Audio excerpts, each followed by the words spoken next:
अस्सलामुअलैकुम, वेलकम है आप सभी का जेके बोपी की इस प्रिपरेशन सीरीज़ के अगले वीडियो में। आई होप आपने फिज़िक्स का पहला यूनिट रिवाइज़ किया होगा, physical world and measurement.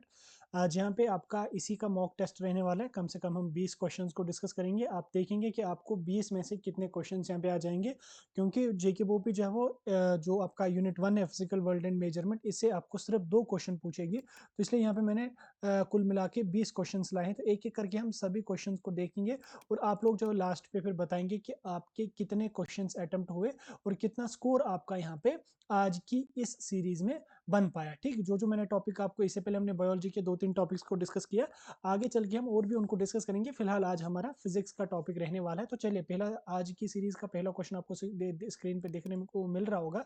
The dimensional formula for Planck's constant is. ठीक, प्लैंक्स कांस्टेंट का डायमेंशनल फार्मूला क्या है? डायमेंशनल फार्मूलाज आपको पता होंगे, आपने पढ़े होंगे। फिजिकल वर्ल्ड एंड मेजरमेंट वाले यूनिट का बेसिक क्वेश्चन है यहाँ पे। अब यहाँ पे 4 फार्मूलाज नीचे दिए हुए हैं, ए बी सी और डी। इनमें से आपको बोलना है कि जो प्लैंक्स कांस्टेंट है उसका क्या डायमेंशनल फार्मूला यहाँ पे है। तो आप इन क्वेश्चंस को, सॉरी ऑप्शंस को देखें और देखने के बाद 5 से 6 सेकंड्स के अंदर अंदर आपको जो है वो ऑप्शन या आंसर जो है वो दिमाग में स्ट्राइक होना चाहिए। होप आपको आंसर जो वो स्ट्राइक हुआ होगा। तो इसका जो राइट आंसर रहने वाला वो आपका रहने वाला ए पार्ट, यानी कि जो प्लैंक्स कांस्टेंट है उसका डायमेंशनल फार्मूला है ml2t⁻⁻1। उसके बाद सॉरी t-1 ml⁻2 t⁻⁻1, ये इसका डायमेंशनल फार्मूला यहाँ पे प्लैंक्स कांस्टेंट का रहने वाला है। अगले क्वेश्चन की तरफ हम चलेंगे। नेक्स्ट क्वेश्चन यहाँ पे दिख रहा होगा आपको। नेक्स्ट क्वेश्चन यहाँ पे है, what which of the following is not a fundamental quantity. ठीक, यहाँ पे नीचे 4 क्वांटिटीज दी हुई है। इन 4 में से आपको बोलना है कि इन 4 में से कौन सी क्वांटिटी फंडामेंटल क्वांटिटी नहीं है। एक है यहाँ पे लेंथ, दूसरा है मास, तीसरा है टाइम, चौथा है वेलोसिटी। ठीक, इन 4 में से आपको बोलना है कि फंडामेंटल क्वांटिटी इनमें से कौन सी नहीं है। फंडामेंटल क्वांटिटीज आपने पढ़ी होंगी। अगर आपने पढ़ा है तो फंडामेंटल क्वांटिटीज की जो डेफिनेशन है वो आप कमेंट्स में लिख देना, ताकि पता चले कि आपने पढ़ा है अच्छी तरह से या नहीं पढ़ा है। तो इन 4 में से कौन सी फंडामेंटल प्रॉपर्टी नहीं, यहाँ पे आप क्वेश्चन को भी अच्छी तरह से पढ़ना। यहाँ पे लिखा हुआ है कि नॉट, कौन सी फंडामेंटल प्रॉपर्टी नहीं है। ठीक, तो इसका जो राइट आंसर रहने वाला वो आपका रहने वाला है वेलोसिटी। ठीक, वेलोसिटी नहीं है। लेंथ भी फंडामेंटल प्रॉपर्टी है, मास भी है और उसके अलावा टाइम भी है। ठीक, तो वेलोसिटी जो है ये फंडामेंटल क्वांटिटी नहीं है। अगर वेलोसिटी फंडामेंटल क्वांटिटी नहीं है तो वेलोसिटी क्या है और वेलोसिटी का क्या फार्मूला है, ये कमेंट्स में आप लोग जो है वो मेंशन कर देना। ठीक, नेक्स्ट क्वेश्चन की तरफ हम चलेंगे। नेक्स्ट क्वेश्चन आपको दिख रहा होगा। नेक्स्ट क्वेश्चन यहाँ पे, the SI unit of electric charge is. ठीक, इलेक्ट्रिक चार्ज का एसआई यूनिट क्या है? क्या उसका एसआई यूनिट कूलम्ब है, एम्पियर है, वोल्ट है या न्यूटन है? ठीक, कौन सा एसआई यूनिट है जो है वो इलेक्ट्रिक चार्ज का एसआई यूनिट क्या है? ठीक, आपने पढ़ा होगा एसआई यूनिट्स के बारे में, आपने पढ़ा होगा, पता होगा, बेसिक सा क्वेश्चन है। तो इलेक्ट्रिक चार्ज का जो एसआई यूनिट है वो है कूलम्ब। ठीक, ठीक, ऐसा यूनिट क्या है? चार इलेक्ट्रिक चार्ज का कूलम। ठीक, वोल्ट एम्पियर किसका ऐसा यूनिट है, वोल्ट किसका ऐसा यूनिट है और न्यूटन किसका ऐसा यूनिट है, ये आपको पता होना चाहिए। अगर आपको पता है तो आप जो है वो एक एक करके कमेंट्स में मेंशन कर लो। ठीक, नेक्स्ट क्वेश्चन की तरफ हम चलेंगे।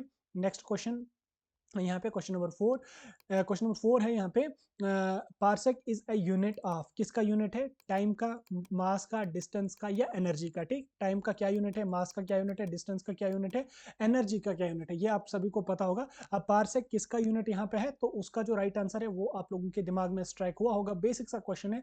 जेके बोपी भी आपको इसी टाइप के बेसिक बेसिक क्वेश्चन ही यहाँ पे पूछती है। न्यूमेरिकल उतने ज्यादा पूछते नहीं है, हम भी कम ही न्यूमेरिकल्स पे ज्यादा, कम ही न्यूमेरिकल्स को जो है वो कवर करने की कोशिश करेंगे। तो पार्सेक जो है ये ऐसा यूनिट है, सॉरी ये यूनिट किसका है, ये डिस्टेंस का यूनिट है। ठीक, आगे आपको समझ, टाइम का भी आपको पता होना चाहिए, मास का भी पता होना चाहिए और एनर्जी का पता होना चाहिए। अगर पता है तो आप कमेंट्स में मेंशन कर दो। ठीक, नेक्स्ट क्वेश्चन की तरफ हम चलेंगे। 4 क्वेश्चंस हमारे हो गए आज की सीरीज के।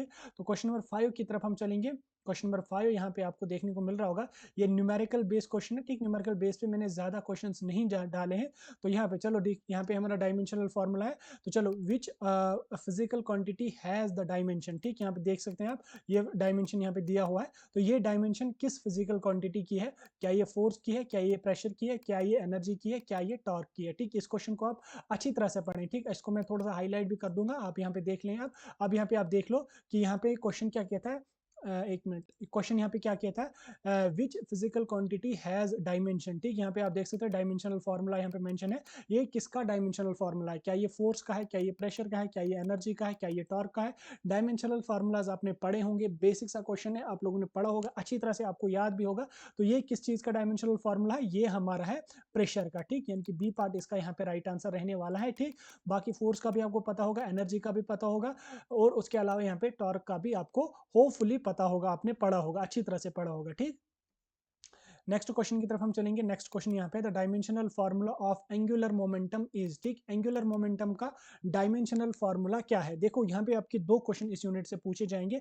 अब दो में एक क्वेश्चन आपको डायमेंशनल फार्मूलाज पे बनता ही बनता है। बेसिक से क्वेश्चन है, और बेसिक से क्वेश्चन ही जो है वो जेके बोपी आपको पूछती रहती है। ठीक, ये क्वेश्चन आपको जो है वो कास्ट में भी आ सकता है, तो इसलिए इन क्वेश्चन को स्किप मत कर लेना, इन क्वेश्चन को अपने दिमाग में बिठाना, और जो जो चीजें मैं बोल रहा हूँ इंपॉर्टेंट है उसको मार्क करके रखना, उसको नोट डाउन करके रख लेना। ठीक, एंगुलर मोमेंटम का डायमेंशनल फार्मूला क्या है? चार फार्मूला यहाँ पे दिए हुए हैं, चार में से आपको बोलना है कि एंगुलर मोमेंटम का डायमेंशनल फार्मूला कौन सा है। ठीक, चार फार्मूला यहाँ पे आपको दिख रहे होंगे। ठीक, यहाँ पे ये वाला जो आप दिख रहे हैं ये रेज टू पावर है, जैसे एम एल पावर 2 है ये। ठीक, पावर होता है तो इसको आप यहाँ पे देख लेना, टी पावर -1। ठीक, M L two T -1 into M L power 2 T power -1। ठीक, तो इस तरह से आप यहाँ पे देखें तो एंगुलर मोमेंटम का कौन सा डायमेंशनल फार्मूला है, तो वो हमारा यहाँ पे है ए पार्ट, यानी कि ए पार्ट हमारा जो है वो इसका राइट आंसर रहने वाला है। ठीक, ए पार्ट हमारा राइट आंसर है क्वेश्चन नंबर 6 का। ठीक, डायमेंशनल फार्मूलाज को रट्टा मार के रख लो, डायमेंशनल फार्मूलाज को अच्छी तरह से पढ़ लो, रट्टा मार लो इसको,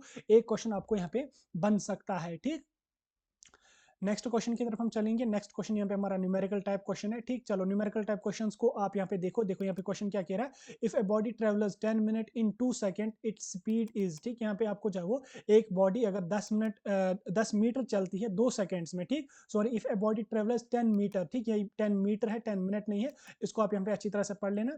क्वेश्चन यहाँ पे क्या कह रहा है कि if a body travels 10 metre in 2 seconds its speed is. यहाँ पे आपको स्पीड जो है वो निकालनी है कि अगर एक बॉडी 10 मीटर चलती है, ठीक, डिस्टेंस उसकी 10 मीटर है। ठीक, डिस्टेंस हमारे पास 10 है, स्पीड टाइम हमारे पास जो है वो 2 है। ठीक, डिस्टेंस हमारे पास जो है वो 10 है, टाइम हमारे पास 2 है, दोनों यहाँ पे 1 मीटर में है और 1 सेंटीमीटर में है, तो इसलिए इसको 1 मीटर में है और 1 सेकंड में है, तो इसको चेंज करने की जरूरत यहाँ पे नहीं है। अब आप स्पीड का फार्मूला इसमें पुट कर लोगे तो आप इसका आंसर यहाँ पे निकाल लोगे। ठीक, तो क्या इसका आंसर यहाँ पे बना होगा वो हमें आप फार्मूला के साथ कमेंट में बताना। स्पीड का क्या फार्मूला है, डिस्टेंस का क्या फार्मूला है, और टाइम का क्या फार्मूला है। ठीक, ये तीनों फार्मूला आपको पता होने चाहिए, बेसिक फार्मूले हैं। ठीक, टाइम कैलकुलेट अगर हमें करना है तो क्या कौन सा फार्मूला लगाएंगे, डिस्टेंस अगर हमें कैलकुलेट करनी है तो कौन सा फार्मूला लगाएंगे, स्पीड अगर हमें कैलकुलेट करनी है तो कौन सा फार्मूला यहाँ पे लगाएंगे। तो यहाँ पे हमें स्पीड के बारे में पूछा गया है, तो ऑप्शन यहाँ पे 4 दिए हुए हैं, स्पीड का फार्मूला आप लगा लो, उसके बाद आप यहाँ पे आंसर को निकालो। होपफुली आप लोगों ने वीडियो को पास करके आंसर निकाला होगा। तो इसका जो राइट आंसर है वो मैं बता दूं, वो यहाँ पे हमारा आ जाएगा 5 मीटर पर सेकंड। ठीक, 5 मीटर पर सेकंड, यानी कि 10/2 यहाँ पे इसका आंसर आ जाएगा। Distance by time equal to speed, 2 1 2 5 10, तो यहाँ पे हमारा आ जाएगा 5 मीटर पर सेकंड। ठीक, मीटर पर सेकंड, अगर यहाँ पे किलोमीटर होता तो हम इसको जो है वो फिर चेंज भी करना होता है, लेकिन मीटर और सेकंड है, किलोमीटर को मिनट्स में हमें रखना होता है, मतलब किलोमीटर अगर है तो टाइम मिनट्स में होना चाहिए, अगर डिस्टेंस हमारी मीटर्स में है तो टाइम सेकंड्स में ही यहाँ पे होती है। तो 5 मीटर पर सेकंड इसका आंसर है, और होपफुली आप लोगों को भी आंसर यहाँ पे आ गया होगा। ठीक, नेक्स्ट चले हम अगले क्वेश्चन की तरफ। अगला क्वेश्चन यहाँ पे हमारा है, विच of the following is a derived quantity. ठीक, डेराइव्ड क्वांटिटी कौन सी इनमें है, scalar quantity, vector quantity, derived quantity, ये सब आपको पता होंगे। अब यहाँ पे 4 क्वांटिटीज दी हुई हैं, तो इनमें आपको बोलना है कि डेराइव्ड क्वांटिटी इनमें से कौन है, क्या करंट है, क्या फोर्स है, क्या लेंथ है, या टाइम है। ठीक, कौन सी इनमें से डेराइव्ड क्वांटिटी है, ये आपको दिमाग में आंसर स्ट्राइक हुआ होगा। तो डेराइव्ड क्वांटिटी इनमें से जो है वो हमारे पास कौन सी वाली है, जरा बता दो जल्दी से कमेंट्स में। होपफुली आप लोगों ने कमेंट किया होगा और आप लोगों को पता भी चल गया, तो इसका हमारे पास बी पार्ट यहाँ पे आंसर रहने वाला है, यानी कि फोर्स हमारी जो है वो ड्राइविड क्वांटिटी यहाँ पे रहने वाली है, या है ड्राइविड क्वांटिटी। ठीक, अगला क्वेश्चन यहाँ पे आपको दिख रहा होगा, अगला क्वेश्चन यहाँ पे क्या कह रहा है, इसको मैं हाईलाइट कर दूंगा, आपको अच्छी तरह से दिखेगा ये क्वेश्चन। चलो अगला क्वेश्चन यहाँ पे है, the dimensional analysis can be use to. ठीक, डायमेंशनल एनालिसिस किसके लिए हम यूज करते हैं, ऑप्शन आपकी स्क्रीन पे, कन्वर्ट यूनिट्स को कन्वर्ट करने के लिए, या check the correctness of equation, या ड्राइव रिलेशनशिप बिटवीन क्वांटिटीज या ऑल ऑफ द अबो। ठीक, डायमेंशनल एनालिसिस किस काम के लिए हम यूज करते हैं ये आप लोगों ने जो है वो पढ़ा होगा। डायमेंशनल फार्मूलाज भी मैंने आपको बोले वो भी पढ़ना। अब डायमेंशनल एनालिसिस किस चीज के लिए हम यूज करते हैं, तो वो हम कन्वर्ट यूनिट्स के लिए भी यूज करते हैं, चेक करेक्टनेस ऑफ इक्वेशन के लिए भी यूज करते हैं, रिलेशनशिप और क्वांटिटीज को sorry drive relationship between quantities के लिए भी हम यूज करते हैं। और यहाँ पे हमारा तो इसका हमारा जो आंसर आ जाएगा वो डी पार्ट आ जाएगा, ऑल ऑफ द अबव, क्योंकि ऊपर की सभी चीजों के लिए हम जो है वो डायमेंशनल एनालिसिस का यूज करते हैं। तो डी पार्ट इसका यहाँ पे राइट आंसर रहने वाला है। ठीक, नेक्स्ट क्वेश्चन यहाँ पे है, the least count of vernier calliper is. ठीक, वेरिनल कैलिपर का लीस्ट काउंट क्या है, 0.1 mm, 0.01 mm, 0.2 mm या 0.05 mm। ठीक, कौन सा यहाँ पे इसका राइट आंसर रहने वाला है, तो इसका जो राइट आंसर रहने वाला है वो डी पार्ट रहने वाला है, 0.05 mm। ठीक, डी पार्ट इसका राइट आंसर क्वेश्चन नंबर 10 का रहने वाला है। ठीक, 10 क्वेश्चंस में से आपके कितने क्वेश्चन सही हुए तो कमेंट्स में हमें बता दो। 20 में आपको कम से कम 12 क्वेश्चन आने ही आने चाहिए। ठीक, 12 क्वेश्चन अगर आपके 20 में फंस रहे हैं दैट मीन्स कि आपकी प्रिपरेशन जो है वो चल रही है। अगर 5 या 4 फंस रहे हैं तो आपको और थोड़ी सी मेहनत करने की जरूरत यहाँ पे है। ठीक, नेक्स्ट क्वेश्चन की तरफ हम चलेंगे। नेक्स्ट क्वेश्चन यहाँ पे द ऐसा unit of power is. Power का ऐसा यूनिट क्या है, आप लोगों ने पढ़ा होगा अच्छी तरह से, आप लोगों ने ऐसा यूनिट्स को रट्टा मार दिया होगा, बेसिक से क्वेश्चन है। तो ऐसा यूनिट पावर का क्या है, जूल है, वाट है, न्यूटन है या टेस्ला है। ठीक, क्या इसका राइट आंसर यहाँ पे रहने वाला है, तो वो रहने वाला है हमारा वाट। ठीक, पावर का ऐसा यूनिट क्या है, वाट। जूल किसका ऐसा यूनिट है, न्यूटन किसका ऐसा यूनिट है, टेस्ला किसका ऐसा यूनिट है, ये हमें आप कमेंट्स में बताना, ताकि हमें भी पता चले कि आप लोग मेहनत करें। ऐसा नहीं कि मैं पीडीएफ बना रहा हूँ यहाँ पे वीडियो डेली ला रहा हूँ, आप खुद से पढ़ नहीं रहे, तो ऐसा नहीं होना चाहिए। आपको जो चीज़ें मैं बता रहा हूँ वो आप कर लो, और जो जो चीज़ें मैं आपको बता रहा हूँ वो आप उसको एज इट इज़ फॉलो कर लो। ठीक है, आप कमेंट्स में लिख लो जूल किसका ऐसा यूनिट है, न्यूटन किसका ऐसा यूनिट है और टेस्ला किसका ऐसा यूनिट यहाँ पे रहने वाला। तो बी पार्ट इस क्वेश्चन का यहाँ पे राइट आंसर रहने वाला है। ठीक, next question, which of the following has a dimension different from the rest. ठीक, यहाँ पे चार है, एक यहाँ पे वर्क है, एनर्जी है, टॉर्क है, पावर है। ठीक, इनमें से आपको देख लेना है कि डायमेंशन किसकी डिफरेंट यहाँ पे है बाकियों से। ठीक, इसमें आपको ऑड एक्सपेल आउट करना है यहाँ पे। तो आप लोगों ने डायमेंशन फार्मूलाज पढ़े होंगे या डायमेंशंस के बारे में पढ़ा होगा, वर्क का भी, एनर्जी का भी, टॉर्क का भी, और उसके अलावा यहाँ पे पावर का भी। तो इसका जो डिफरेंट है वो यहाँ पे रहने वाला है पावर का, इनकी पावर का इनसे डिफरेंट है। तो क्यों डिफरेंट है ये आपको पता होना चाहिए, उतना मैं बेसिक उतना मैं जो है वो डीप नहीं जाऊंगा, मैं जस्ट आपको एमसीक्यूज करा रहा हूँ।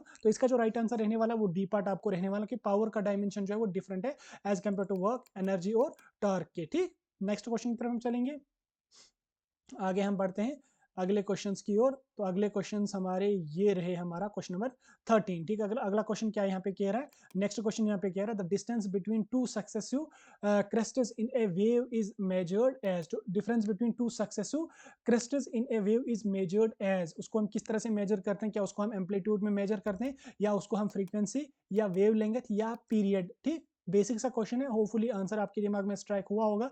तो इसका जो राइट आंसर रहने वाला है वो वेव लेंथ यहाँ पे रहने वाला। ठीक, डिस्टेंस बिटवीन टू सक्सेसिव क्रेसेट्स का जो होता है उसको कहते हैं वेव लेंथ। ठीक, इस तरह से हमारा होता है। तो बिटवीन टू क्रेसेट्स क्या होती है, वेव लेंथ होती है। ठीक, वेव लेंथ यही होती है। वेव लेंथ का क्या फार्मूला है वो आपको पता होगा, उतना डीप में जाने की जरूरत है, उस टाइप का क्वेश्चन आपको बनता भी नहीं है, वो भी आपको उस टाइप की क्वेश्चन पूछेगी भी नहीं, लेकिन अगर नीट की तैयारी करें तो अच्छी तरह से उसको कवर कर लो। ठीक, नेक्स्ट क्वेश्चन यहाँ पे the order of magnitude of diameter of an atom is. ठीक, order of magnitude of diameter of atom is. ठीक, डायमीटर ऑफ एटम का जो है वो मैग्नीट्यूड का ऑर्डर क्या रहने वाला है, तो वो यहाँ पे आपके पास चार ऑप्शन है, चार में से यहाँ पे आपको बोलना है कि कौन सा ऑर्डर यहाँ पे फॉलो करता है magnitude of diameter of atom का। ठीक, इसमें आपका जो राइट आंसर रहने वाला वो ए पार्ट यहाँ पे रहने वाला है। ठीक, ज्यादा डीप में मैं क्वेश्चंस को डिस्कस नहीं करूंगा, तो आप लोगों ने पढ़ा होगा तो आप जो है वो खुद इसको समझ जाएंगे। ठीक, चलो अगले क्वेश्चन की तरफ हम चलेंगे। अगला क्वेश्चन यहाँ पे which are the following has no unit. ठीक, यहाँ पे चार है, चार में से आपको बोलना है कि किसका यूनिट नहीं है। एक है स्ट्रेन है, प्रेशर है, फोर्स है और चौथा यहाँ पे है एनर्जी। तो इनमें से आपको बोलना है कि किसका यूनिट नहीं है। अगर हम बात करेंगे प्रेशर का, प्रेशर का भी यूनिट है, फोर्स की अगर हम बात करेंगे तो इसका भी यूनिट है, एनर्जी की अगर हम बात करेंगे तो इसका भी यूनिट है। तो स्ट्रेन जो है ये इसका राइट आंसर रहने वाला, इसका यूनिट नहीं है, दैट मीन्स कि स्ट्रेन इसका राइट आंसर यहाँ पे रहने वाला, क्योंकि क्वेश्चन में हमें बोल रहा है कि which of the following has no unit. No unit किसका मतलब किसका यूनिट नहीं है, स्ट्रेन का नहीं होता, प्रेशर का भी होता है, फोर्स का भी होता है और एनर्जी का भी होता है। प्रेशर का क्या है, फोर्स का क्या है, एनर्जी का क्या है, ये आपको पता होना चाहिए। ठीक, इतना आपने पढ़ा हुआ होना चाहिए। अगर नहीं पता है तो गूगल कर लो और थोड़ी इंफॉर्मेशन कलेक्ट कर लो। ठीक, इस तरह से आपको जो वो जो क्वेश्चन अभी यहाँ पे आपको पता चलेगा ये आपको हमेशा के लिए याद रहेगा। ठीक, इसलिए जो आपको यहाँ पे नहीं आ रहा उसके लिए आप गूगल वगैरह कर लो, एडिशनल इंफॉर्मेशन मिल जाएगी। ठीक, नेक्स्ट क्वेश्चन यहाँ पे है the significant figure in 0.0320 are, ठीक। इनमें से आपको बोलना कि सिग्निफिकेंट फिगर्स क्या है, ठीक। 2 हैं, 3 है, 4 है या 5 है, तो क्या इसका राइट आंसर रहने वाला है, वो आपका रहने वाला है 3, ठीक। 3। अब सिग्निफिकेंट फिगर्स क्या होती हैं ये आपने पढ़े होंगे, अच्छी तरह से पढ़े होंगे, तो उसको दोबारा से मुझे रिपीट करने की जरूरत नहीं है, ठीक। होप आप लोग जो टॉपिक मैं आपको बोल रहा हूँ आप उसको अच्छी तरह से पढ़ रहे होंगे, ठीक। नेक्स्ट क्वेश्चन यहाँ पे है the number of next question यहाँ पे है question number 17, the number of base units in SI system is, ठीक। एसआई सिस्टम में कितने बेस यूनिट्स होते हैं, क्या 5 होते हैं, क्या 7 होते हैं, 9 होते हैं या 10 होते हैं, कितने होते हैं वो आपके दिमाग में आंसर स्ट्राइक हुआ होगा। 5 भी नहीं होते हैं, 9 भी नहीं होते हैं, 10 भी नहीं होते हैं, यानी कि 7 होते हैं, तो 7 हमारा राइट आंसर इसके लिए यहाँ पे रहेगा, ठीक। 2-3 क्वेश्चन रहे, इनको भी हम डिस्कस करेंगे। तो नेक्स्ट क्वेश्चन यहाँ पे question number 18, the physical quantity having dimensional formula this is, ठीक। यहाँ पे डायमेंशनल फार्मूला दिया हुआ है, आपने ये बोलना है कि ये डायमेंशनल फार्मूला किसका है, क्या ये एनर्जी का, क्या ये पावर का है, क्या ये प्लैंक्स कांस्टेंट का, या किसी का इनमें से नहीं है, ठीक। आप यहाँ पे इसको अच्छी तरह से जो वो पढ़ लो, इसको अपने दिमाग में आप अच्छी तरह से बिठा दो, इसको मैं हाईलाइट यहाँ पे कर रहा हूँ ताकि आपको अच्छी तरह से ये दिखे यहाँ पे m1l2t power sorry m1l2t-3 m power 1 l power 2 t power -3, ये किसका डायमेंशनल फार्मूला, क्या ये एनर्जी का है, पावर का है, प्लैंक्स कांस्टेंट का, या इनमें किसी का भी नहीं है, तो ये ना ही हमारा एनर्जी का है, ना ही हमारा प्लैंक्स कांस्टेंट का है, और नन ऑफ द अबोव नहीं आ जाएगा। दैट मीन्स कि ये हमारा पावर का डायमेंशनल फार्मूला यहाँ पे है, बी पार्ट इसका राइट आंसर यहाँ पे रहने वाला है, ठीक। अब आप इस क्वेश्चन को यहाँ पे देख लो, देखने के बाद इस क्वेश्चन को आप खुद जो है वो अटेम्प्ट कर लो, ठीक। इसको मैं पढ़ के भी दिखा देता हूँ, क्वेश्चन क्या कह रहा है, in an experiment the percentage error in the measurement of length is 2%, the percentage error in the measurement of area will be, ठीक। परसेंटेज एरर आपको कैलकुलेट करना है, क्या 1% होगा, 3% होगा, 4% होगा या 8% होगा, ठीक। ये आप इसको फार्मूला आप लगा लो, लगाने के बाद आंसर आप निकालो, और अगर आपका आंसर यहाँ पे इसमें 4% आ रहा है, दैट मीन्स कि आपका आंसर सही है। अगर 4% नहीं आ रहा है तो क्वेश्चन को थोड़ा सा अच्छी तरह से और पढ़ लो, टॉपिक को थोड़ा सा अच्छी तरह से यहाँ पे पढ़ लो, ठीक। लास्ट क्वेश्चन आज की सीरीज का है, light year is a unit of, light year किसका यूनिट है, टाइम का, डिस्टेंस का, एनर्जी का या वेलोसिटी का, किसका यहाँ पे लाइट ईयर यूनिट होता है, तो वो किसका होता है वो आपने पढ़ा होगा, आपको पता होगा, तो मैं आपको यहाँ पे बता देता हूँ। लाइट ईयर जो हमारा होता है ये यूनिट होता है, रुको रुको रुको रुको कहाँ गए, ये हमारा यूनिट होता है डिस्टेंस का, ठीक। टाइम का भी नहीं होता, एनर्जी का भी नहीं होता, और वेलोसिटी का भी नहीं है ये यूनिट, ये हमारा है डिस्टेंस का, दैट मीन डिस्टेंस इसका यहाँ पे राइट आंसर रहने वाला है, ठीक। आज यहाँ पे 20 क्वेश्चंस हमने डिस्कस किए, और 20 क्वेश्चंस में से आपके कितने क्वेश्चन सही हुए आज की प्रैक्टिस सेट में हमें कमेंट्स में बता दो, और अगले कल जो है वो हम नेक्स्ट टॉपिक पे चलेंगे और बाकी क्वेश्चंस को डिस्कस